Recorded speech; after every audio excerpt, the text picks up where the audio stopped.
चलिए दोस्तों, देखते हैं कुछ प्रश्न आज मैं आप लोगों के लिए लेकर आया हूँ। बहुत ही मोस्ट प्रश्न है। सर्वाधिक लोकप्रिय महाकाव्य का नाम बताना है दोस्तों। तो रामचरितमानस है। रामचरितमानस महाकाव्य के रचयिता हैं तो तुलसीदास हैं। रौद्र रस का स्थायी भाव क्रोध। दोहा छंद में मात्राएं होती हैं 24। चौपाई छंद प्रकार है तो मात्रिक छंद का प्रकार है। श्रृंगार रस का स्थायी भाव रति है। श्रृंगार रस का स्थायी भाव रति है। अवलो नसानी अब न सैहों पंक्ति में निहित रस भाव है तो शांत रस है दोस्तों। इसके बाद रस की अंग या अवयव माने जाते हैं तो रस की 4 अंग हैं। 4 अंग या 4 अवयव होते हैं रस के: स्थायी भाव, विभाव, अनुभाव और संचारी भाव। तो संख्या पूछी जाएगी तो यहाँ पर आपको लिखना है 4, और यदि कह दे नाम लिखिए तो फिर आपको नाम भी लिखना पड़ेंगे, अन्यथा संख्या होगी ऑब्जेक्ट में सो संख्या पर टिक करना है आपको।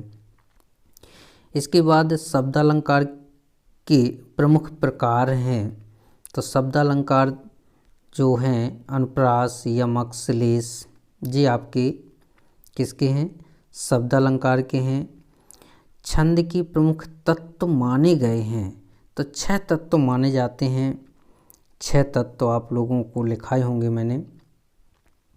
इसके बाद रंगमंच पर अभिनय आदि देखकर रसानुभूति कराने वाला जो काव्य होता है वह दृश्य काव्य है, क्योंकि रंगमंच पर देख कर के प्राप्त हो रहा है। देखो, जो आनंद की अनुभूति हो रही है वह देखकर प्राप्त हो रही है, इसलिए दृश्य काव्य। चौपाई छंद में 16 मात्राएं होती हैं, यानी 16 मात्राएं होती हैं। कामायनी एक महाकाव्य है। काव्य की शोभा कारक तत्व या काव्य की शोभा बढ़ाने वाले जो धर्म है वो अलंकार कहलाते हैं। जिसके प्रति स्थायी भाव उत्पन्न होता है, जिसकी प्रति, ध्यान दें दोस्तों, जिसके प्रति स्थायी भाव उत्पन्न होता है वह आलम्बन कहलाता है। काव्य के 2 भेद होते हैं। रमणीयार्थ प्रतिपादकः शब्दः काव्यम। तो ये जो परिभाषा है वो जगन्नाथ के द्वारा दी गई है, ना कि विश्वनाथ और भरत मुनि। तो ऑब्जेक्ट में जगन्नाथ नहीं है, जगन्नाथ के द्वारा दी गई है। रमणीयार्थ प्रतिपादकः शब्दः काव्यम। इसके बाद रश्मि रथी जो खंड काव्य है रामधारी सिंह दिनकर के द्वारा लिखा गया है। जिस काव्य में अगले व पिछले गद्यों का पारस्परिक संबंध ना हो उसे मुक्तक काव्य कहते हैं। अगला देखिए मैचिंग। पृथ्वीराज रासु जो है वो महाकाव्य है। संचारी भावों की संख्या 33 मानी जाती है। महाकाव्य है तो रामचरितमानस है। शांत रस का स्थायी भाव तो शांत का निर्वेद होता है, और पंचवटी खंड काव्य है। इसके बाद जिन कारणों से स्थायी भाव उद्दीप्त होता है उसे उद्दीपन विभाव कहते हैं, क्योंकि बढ़ाने का काम करता है उद्दीपन विभाव। नायक और नायिका का जो मिलन होता है वो श्रृंगार रस में होता है, संयोग श्रृंगार में। हिंदी का सबसे अधिक लोकप्रिय महाकाव्य तो रामचरितमानस है। और रागात्मकता की प्रधानता वाला मुक्तक जो काव्य होता है वो गेय मुक्तक कहलाता है, जिसमें गेय गीत संगीत होता है, लय होती है, रागात्मकता होती है, और साकेत मैथिसन गुप्त के द्वारा लिखा गया महाकाव्य है। इसके बाद फिर आगे जी आपके प्रश्न हैं, देखते हैं। तो नायक के संपूर्ण जीवन चरित्र का वर्णन होता है तो देखो महाकाव्य में होता है। किस में होता है? महाकाव्य में होता है। जिस काव्य में एक ही सर्ग होता है उसे खंड काव्य कहते हैं। इसके बाद और जो प्रश्न हैं इन्हें देखते हैं। अगला जो प्रश्न है, आश्रय की चित्त में उत्पन्न होने वाले अस्थिर मनोविकारों को क्या कहते हैं? तो संचारी भाव कहते हैं। जहाँ नायक और नायिका के विरह का वर्णन होता है वहाँ पर वियोग श्रृंगार रस होता है। स्थायी भाव जगाने व उद्दीप्त होने पर आश्रय की बाहरी शारीरिक चेष्टाओं को क्या कहते हैं? तो बाहरी शारीरिक चेष्टाओं को अनुभाव कहते हैं। वर्ण मात्रा यति आदि से नियोजित शब्द रचना को क्या कहते हैं? तो छंद कहते हैं। इसके बाद स्थायी भावों से उत्पन्न होने वाले कारणों को क्या कहते हैं, तो विभाव कहते हैं। स्थायी भाव मतलब जो स्थायी भाव उत्पन्न होते हैं उनके कारण क्या होते हैं, तो विभाव कहलाता है, क्योंकि विभाव स्थायी भाव उत्पन्न करने वाला कारण ही कहलाता है। वात्सल रस के अलावा रसों की संख्या कितनी मानी गई है, तो वात्सल रस को हटाएंगे देंगे तो फिर 9 बचेंगे, तो फिर संख्या कितनी हो जाएगी, 9 हो जाएगी। श्री कृष्ण के सुन वचन अर्जुन क्रोध से जलने लगे, तो रौद्र रस का है। और चौपाई छंद में कितनी मात्राएं होती हैं, तो 16 मात्राएं होती हैं। इसके बाद अगला जो प्रश्न है, प्रबंध काव्य में पूर्व पर संबंध नहीं होता है, तो ये सही है, गलत माना जाएगा, क्योंकि प्रबंध काव्य का होता है और मुक्तक काव्य का नहीं होता है। तो पूर्व पर से संबंध नहीं होता पूछा गया है, तो गलत है। अस्थिर मनोविकारों को स्थायी भाव कहते हैं, नहीं संचारी भाव कहते हैं। विभाव अनुभाव संचारी भाव के संयोग से रस की निष्पत्ति होती है, सही है, भरत मुनि ने कहा है। करुण रस का स्थायी भाव शोक है, सही है। अनुराग तड़ाग में भानुदय में उपमा अलंकार है, तो देखिए उपमा का कोई वाचक शब्द नहीं है, इसलिए इसमें उपमा नहीं होगा। रामचरितमानस का प्रमुख छंद जो है चौपाई है, सही है। बीभत्स रस का स्थायी भाव जुगुप्सा घृणा है, ये भी सही है। श्रृंगार रस का स्थायी भाव रति है, ये भी सही है। खंड काव्य मुक्तक काव्य का एक भेद है, तो मुक्तक काव्य का भेद नहीं है, प्रबंध काव्य का भेद है, इसलिए ये गलत है। महाकाव्य प्रबंध काव्य का एक भेद है, तो यह बात सही है, क्योंकि प्रबंध काव्य जो होता है वो महाकाव्य प्रबंध काव्य के जो भेद हैं, महाकाव्य खंड काव्य और आख्यानक गीत इसके अंतर्गत आता है। तो महाकाव्य प्रबंध काव्य का भेद है, खंड काव्य भी प्रबंध काव्य का भेद है, मुक्तक काव्य का नहीं है। इसके बाद फिर चलते हैं अगले जो प्रश्न हैं उन्हें देखते हैं क्या हैं। चलिए अगले प्रश्न है, त्रिनेत्र में समास है दोस्तों, तो द्विगु समास है त्रिनेत्र में। अगला जो प्रश्न है, चिकित्सालय का समास विग्रह है, तो चिकित्सा के लिए आलय होगा। किस समास में दोनों पद प्रधान होते हैं, तो द्वंद्व में होते हैं। मोहन बाजार जाता है, आज्ञावाचक वाक्य होगा, तो मोहन बाजार जाओ, आज्ञावाचक बनाना है तो जाओ हो जाएगा।